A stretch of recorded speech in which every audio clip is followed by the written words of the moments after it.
Hi hello friends, இன்னைக்கு நம்மளுடைய சேனல்ல சாஸ்திரா யூனிவர்சிட்டில இருந்து 2025 கான பிடெக் அண்ட் எம்டெக் இன்டகிரேஷன் கோர்ஸுக்கான அட்மிஷன் வந்து ஓபன் பண்ணிருக்காங்க.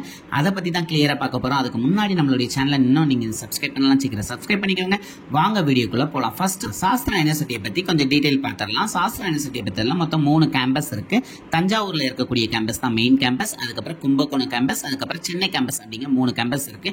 தஞ்சாவூர் கேம்பஸ்ல தான் கிட்டத்தட்ட எல்லா கோர்சஸும் மிங்கிள் ஆனது மாதிரி இருக்கும். அதாவது பிடெக் பொறுத்தவரை உங்களுக்கு கிட்டத்தட்ட 24 கோர்சஸ் அவைலபிளா இருக்கும். அதே மாதிரி எம்டெக் 5 இயர் இன்டகிரேஷன் கோர்ஸ் வந்து உங்களுக்கு கிட்டத்தட்ட வந்து ஒரு 2 கோர்ஸ் அவைலபிளா இருக்கு. இதுவே கும்பகோணம் பிரான்ச்ல பாத்தீங்க அப்படின்னா பிடெக்கு மொத்தம் 2 கோர்சஸ் தான் அவைலபிளா இருக்கு. ஒன்னு சிஎஸ்சி, இன்னொன்னு இசிஇ. சென்னையில பாத்தீங்க அப்படின்னா பிஏல எக்கனாமிக்ஸ் அண்ட் பப்ளிக் பாலிசியும், அதே மாதிரி பிகாம், பிஎஸ்சி, அதே மாதிரி பிபிஏ, பிசிஏ, எம்பிஏ, எம்எஸ்சில டேட்டா சயின்ஸ் அப்படிங்கிற கோர்சஸ்லாம் வந்து அவைலபிளா இருக்கு. அது மட்டும் இல்லாம என்ஐஆர்எஃப் ரேங்கிங்ல டாப் 100ல இவங்க 28th பொசிஷன்ல இருக்காங்க. இவங்களுடைய ஸ்கோர் அப்படின்னு பாத்தீங்கன்னா இந்தியா லெவல்ல 56.81 வச்சிருக்காங்க என்ஐஆர்எஃப் ரேங்கிங்ல. இப்போ நம்ம இந்த அட்மிஷனுக்கான இம்பார்ட்டன்ட் டேட்ஸ் என்ன அப்படிங்கறத பாத்துறலாம். அப்ளிகேஷன் வந்து உங்களுக்கு 6th ஏப்ரல்லே ஸ்டார்ட் பண்ணிட்டாங்க. அண்ட் இதே அப்ளிகேஷன் அதாவது பிடெக்குக்கும் அதே எம்டெக் இன்டகிரேஷன் கோர்ஸுக்கான அப்ளிகேஷன் க்ளோஸ் ஆகக்கூடிய டேட் அப்படின்னு பாத்தீங்கன்னா ஜூன் 14th க்ளோஸ் ஆயிரும் அப்படின்னு சொல்லியிருக்காங்க. ஸோ குயிக்கா போய் அப்ளை பண்ணுங்க, டிலே பண்ணிடாதீங்க. இந்த அட்மிஷனுக்கான ப்ராசஸ் எப்படி இருக்கும் அப்படின்னு பாத்தீங்கன்னா அவங்க வந்து 2 ஸ்ட்ரீமா வந்து இதை வந்து ஸ்பிளிட் பண்றாங்க. ஸ்ட்ரீம் 1 பொறுத்தளவுல ஜேஇஇ எழுதியிருக்கவங்களுக்கு இந்த ஸ்ட்ரீம் 1 வந்து பொருந்தும். ஜேஇஇ மெயின் ஸ்கோரும் உங்களுடைய 12th ஸ்கோரையும் வச்சுதான் ஸ்ட்ரீம் 1 வந்து ப்ராசஸ் பண்ணுவாங்க. அதுவே ஸ்ட்ரீம் 2 அப்படின்னு நீங்க பாத்தீங்க அப்படின்னா ஃபுல் அண்ட் ஃபுல் வந்து உங்களுடைய 12th ஸ்கோரை வச்சுதான் ஸ்ட்ரீம் 2 ப்ராசஸ் பண்ணுவாங்க. ஸோ ஜேஇஇல இருக்கவங்க ஸ்ட்ரீம் 1 செலக்ட் பண்ணுங்க. அதுவே 12th இருக்கிறவங்க ஸ்ட்ரீம் 2 வந்து சூஸ் பண்ணுங்க.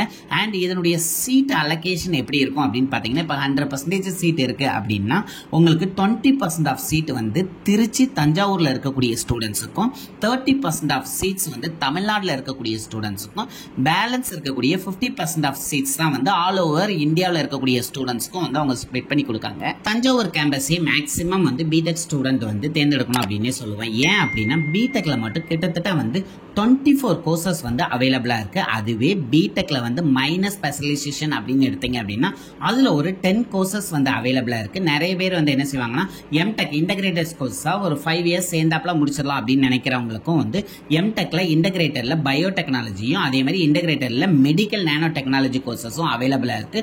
அண்ட் அதுவே கும்பகோணம் கேம்பஸ் போனீங்க அப்படின்னா உங்களுக்கு கம்ப்யூட்டர் சயின்ஸ் இன்ஜினியரிங் கோர்ஸும் எலக்ட்ரானிக் கம்யூனிகேஷன் இன்ஜினியரிங் கோர்ஸ் அப்படிங்கிற 2 கோர்ஸ் மட்டும்தான் அவைலபிளா இருக்கு. ஸோ அதனால உங்களுக்கு எந்த கேம்பஸ் நியர்பையா இருக்கோ அதை சூஸ் பண்றது பெட்டர் அப்படின்னே சொல்லுவேன். அண்ட் நெக்ஸ்ட் வந்து நம்ம ரெஜிஸ்ட்ரேஷன் ப்ராசஸ் தான் பார்க்க போறோம். அப்ளிகேஷன் ரெஜிஸ்ட்ரேஷனுக்கு நீங்க பாத்தீங்க அப்படின்னா நம்மளுடைய டிஸ்பிளேல தெரியக்கூடிய அதே லிங்க் நான் உங்களுக்கு டிஸ்கிரிப்ஷன்ல கொடுக்கேன். அந்த லிங்க்ல நியூ கேண்டிடேட் டேபை வந்து நீங்க பிரஸ் பண்ணி அதுல உங்களுடைய இமெயில் ஐடி, மொபைல் நம்பர், அதுக்கப்புறம் உங்களுடைய நேம், என்ன காலேஜ் சூஸ் பண்றீங்க, அதாவது 3 கேம்பஸ் இருக்குல்ல அதுல எந்த கேம்பஸ், அதுக்கப்புறம் உங்களுடைய கோர்ஸ் என்ன செலக்ட் பண்றீங்க இதெல்லாம் கொடுத்து ரெஜிஸ்டர் பண்ணீங்க. நெக்ஸ்ட் வந்து உங்களுடைய அப்ளிகேஷன் டீடைல்ஸ் வரும். அதாவது நீங்க உங்களுடைய மார்க்ஸ், அதுக்கப்புறம் இன்கேஸ் ஜேஇ வச்சிருந்தீங்கன்னா அதனுடைய மார்க் அல்லது 12th மார்க் இது எல்லாமே அவங்க கேட்பாங்க. அதை ரெஜிஸ்டர் பண்ணி முடிச்சோடனே அவங்க கேட்கக்கூடிய டாக்குமெண்ட்டை அப்லோட் பண்ணணும். அப்லோட் பண்ணி முடிச்ச உடனே நீங்க அப்ளிகேஷன் ஃபீ பே பண்ற மாதிரி இருக்கும். ஆஃப்டர் தட் உங்களுக்கு ஜூன் 14th அப்புறம் உங்களுக்கு வந்து ரேங்க் லிஸ்ட் வந்து பப்ளிஷ் ஆகும். இது ஃபுல் அண்ட் ஃபுல் வந்து மெரிட் பேசிஸ்ல தான் இருக்கும். கேட்டகரி ரிசர்வேஷன் பார்ட்ல இதுல சீட் அலோகேஷன் கிடையாது. ஸோ அதை கொஞ்சம் மைண்ட்ல வச்சுக்கோங்க. அண்ட் நெக்ஸ்ட் இப்போ நீங்க பிடெக் எடுக்கீங்கனாலும் சரி, எம்டெக் இன்டகிரேஷன் கோர்ஸ் எடுக்கீங்கனாலும் சரி, அதுக்கான ஃபீஸ் என்ன அப்படிங்கறத நம்ம இப்போ பார்த்துடலாம். தஞ்சாவூர் கேம்பஸ், கும்பகோணம் கேம்பஸ் ரெண்டுலயுமே ஈக்குவல் ஃபீஸ் ஸ்ட்ரக்சர் தான் வருது. நீங்க இப்போ டியூஷன் ஃபீஸ் அப்படின்னு நீங்க பாத்தீங்கன்னா 85,000 வந்து நீங்க கட்டுற மாதிரி இருக்கும். ஆனுவல் ஒவ்வொரு வருஷமும் செகண்ட் இயர்ல இருந்து 5% வந்து உங்களுக்கு இன்க்ரீஸ் ஆகும் அப்படின்னு சொல்லிட்டாங்க. அதுக்கப்புறம் sport and unit test fees அப்படின்னு சொல்லிட்டு வந்து 1000 ரூபீஸ் பெர் ஆனம் நீங்க கட்டுற மாதிரி இருக்கும். அதுக்கப்புறம் டெவலப்மெண்ட் ஃபீஸா வந்து ஒன் டைம் பேமெண்டா நீங்க 10,000 கட்ட வேண்டி இருக்கும். அதுக்கப்புறம் special registration, medical exam fees இதுக்கெல்லாம் வந்து ஒரு 6,000. டோட்டலா பாத்தீங்க அப்படின்னா 1,02,000 வரை உங்களுடைய ஃபீஸ் வரும். இதுல வந்து ஹாஸ்டல் ஃபீஸ் இன்க்ளூடட் கிடையாது. அது நீங்க செப்பரேட்டா காலேஜ்ல வந்து தான் கேட்கற மாதிரி இருக்கும். இப்போ நம்ம வீடியோட லாஸ்ட் பார்ட்டுக்கு வந்துட்டோம். அதாவது நீங்கள் அப்ளிகேஷன் ஃபில் பண்ணாலோ அதில் ஏதாவது உங்களுக்கு டவுட் இருந்தாலும் நான் 3 கேம்பஸோட காண்டாக்ட் நம்பர் டீட்டெயில்ஸை வந்து நம்மளுடைய டிஸ்பிளேல நான் கொடுத்துருக்கேன். ஸோ அதுக்கு காண்டாக்ட் பண்ணி உங்களுடைய கொரீஸை வந்து நீங்கள் கிளியர் பண்ணிக்க முடியும். நான் கொடுத்த டீட்டெயிலில் உங்களுக்கு ஏதாவது டவுட் இருந்தாலோ வேற ஏதாவது உங்களுக்கு தெரிஞ்சிருந்தாலோ கண்டிப்பாக கமெண்ட் செக்ஷனில் கமெண்ட் பண்ணுங்க. அப்ளை பண்ணுறவங்களுக்கும் யூஸ்ஃபுல்லாக இருக்கும். அதே மாதிரி உங்களுடைய டவுட்டும் கிளியர் ஆன மாதிரி இருக்கும்.